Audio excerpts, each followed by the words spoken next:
Bonjour, je suis très heureux de vous retrouver ce matin, parler de l'actualité de la crypto-monnaie et du monde merveilleux de la blockchain. Alors, ça fait quelques jours que voilà, nous n'avons pas pu faire les vidéos régulièrement. On avait des obligations familiales qui nous a pris vraiment du temps. Et donc, maintenant, nous sommes avec vous. Voilà, donc pour ceux qui viennent de nous prendre en marche, activez les cloches de notification, abonnez-vous pour ne rien rater des prochaines vidéos. Alors merci aussi à toutes les personnes qui vraiment nous ont soutenus dans cette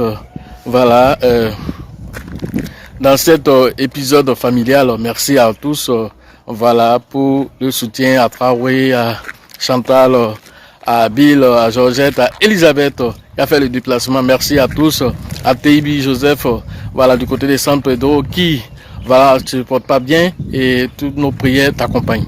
Alors ce matin nous allons parler de l'actualité de la crypto-monnaie. Alors nous allons parler d'un stablecoin qui a fait un dépègle dernièrement. Ensuite, nous allons parler aussi de l'Argentine qui vient d'avoir un président qui est pro-Bitcoin, pro-crypto. Alors ça risque d'être une vidéo assez intéressante. Voilà, c'est ça.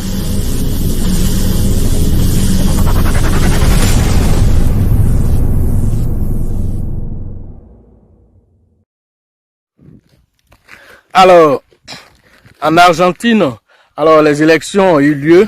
Alors, c'est un pro-Bitcoin du nom de Javier qui a été élu avec 12% de plus que son adversaire qui n'était pas pro-crypto.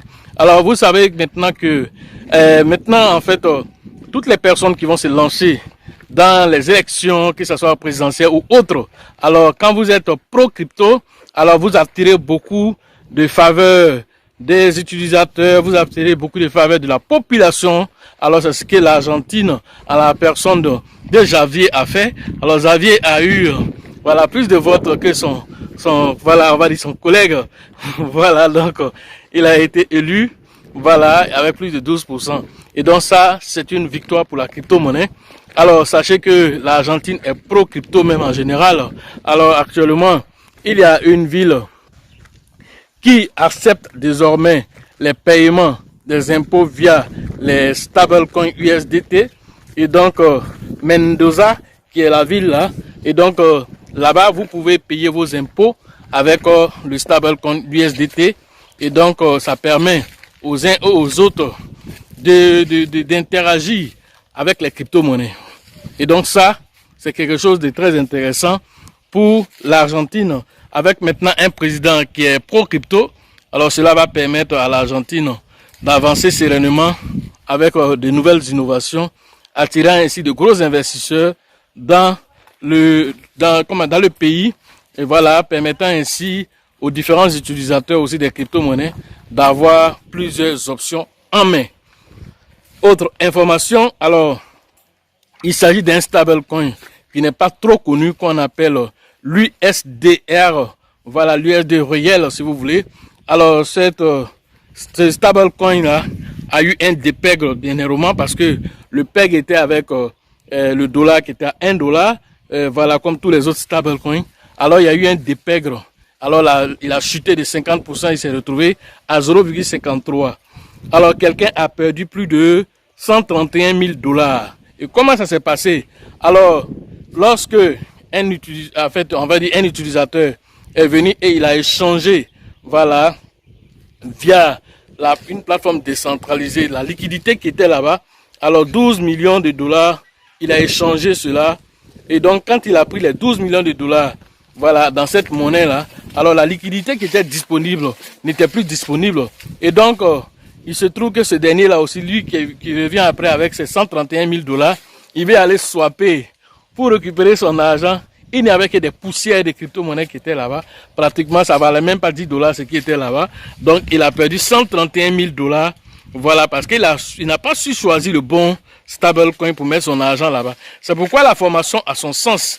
Alors, quand vous voulez vous former et que vous ne choisissez pas, voilà, les bonnes monnaies pour stabiliser, voilà, pour éviter la volatilité des crypto-monnaies, alors voilà la situation dans laquelle vous pouvez vous retrouver. Alors voilà, ce dernier a perdu 131 000 $ pour avoir choisi le mauvais stablecoin. Alors ce dépègre de l'USDR a eu beaucoup d'incidents. Alors c'est un projet qui a été lancé par Tangible. Alors Tangible a essayé de recoller les morceaux, mais ils n'ont pas réussi pour le moment. Alors donc la panique a fait que beaucoup de personnes ont retiré leur argent. Alors le dernier fonds qui était ici, voilà, Open Ocean.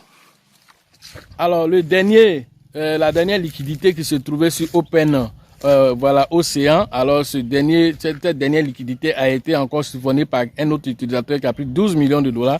Alors laissant rien pour le reste des personnes qui avaient ce stablecoin. Alors lui c'est 131 000 $. Il n'a pas pu les récupérer et donc voilà, il est obligé d'attendre. Peut-être que si le repeg revient, voilà, ce qui n'est pas trop certain, si ça revient, alors c'est là qu'il pourra récupérer son argent. Sinon, il vient de perdre, voilà, une grosse somme de 131 000 $. Et donc, cette situation, alors, nous invite à chacun de faire des formations avant de pouvoir interagir avec les différentes crypto-monnaies. Parce que quand vous n'avez pas de formation, alors cela vous amène à prendre de mauvaises décisions, comme lui l'a fait d'ailleurs.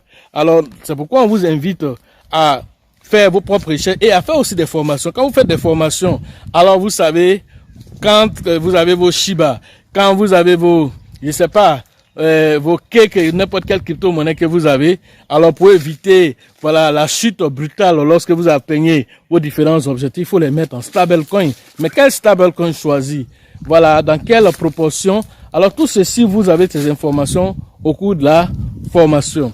Alors la prochaine formation que nous allons faire, alors cette formation se tiendra au niveau du Burkina. Voilà, si nous attendions le nombre de personnes qui est prévu le 25 et le 26 novembre prochain au niveau du Burkina Ouagadougou avec le grand leader qu'on appelle Alassane, le leader, voilà, charismatique Alassane du côté de Ouagadougou, pour ceux qui veulent se former là-bas.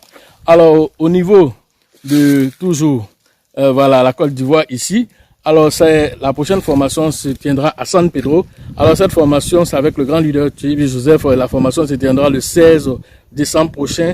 Voilà, à la ville balnéaire de San Pedro. Allez interagir avec le grand leader qu'on appelle Thierry Joseph. Voilà, à qui nous faisons un coucou et voilà, qui puisse se retrouver rapidement la santé parce que nous serons bientôt avec lui à San Pedro. Alors, après ceci, nous allons directement, voilà, pour la nouvelle année. Avant la nouvelle année, nous allons partir d'abord à Abidjan. Alors, parce que la formation de San Pedro se tiendra le 8 et le 9, voilà, pas le 16, le 8 et le 9, voilà, décembre, au niveau de San Pedro d'abord. Et le 16 décembre, après San Pedro, nous nous retrouvons à Abidjan pour la formation physique d'Abidjan, parce que nous avons déjà fait la conférence, voilà, d'Abidjan. Maintenant, c'est la formation d'Abidjan qui se tiendra le 16 et San Pedro, c'est le 8 et le 9 décembre, donc très bientôt. Alors, la nouvelle année va débuter avec la formation au niveau de Mans. Alors, cette formation, c'est le 5 et le 6 janvier prochain, 2024. Allez interagir en ce moment avec le grand leader qu'on appelle, voilà, Nyawa, au niveau de la ville de Mans, Biankouman, voilà, Diokwe, Fakobli. Alors, toute cette zone-là, c'est avec le grand leader Nyawa. Voilà, donc vous devez interagir. Abidjan, c'est toujours le leader Georgette, le leader Elisabeth, voilà, et le leader Bill que je salue au passage. Voilà, et vraiment un coucou à toute l'équipe d'Abidjan. Ça, c'est toujours que la chance accorde et accordera toujours, je sais pas, aux esprits avertis, aux esprits entreprenants. Et si vous pensez que la formation coûte cher, je vous en prie, essayez l'ignorance. À la prochaine.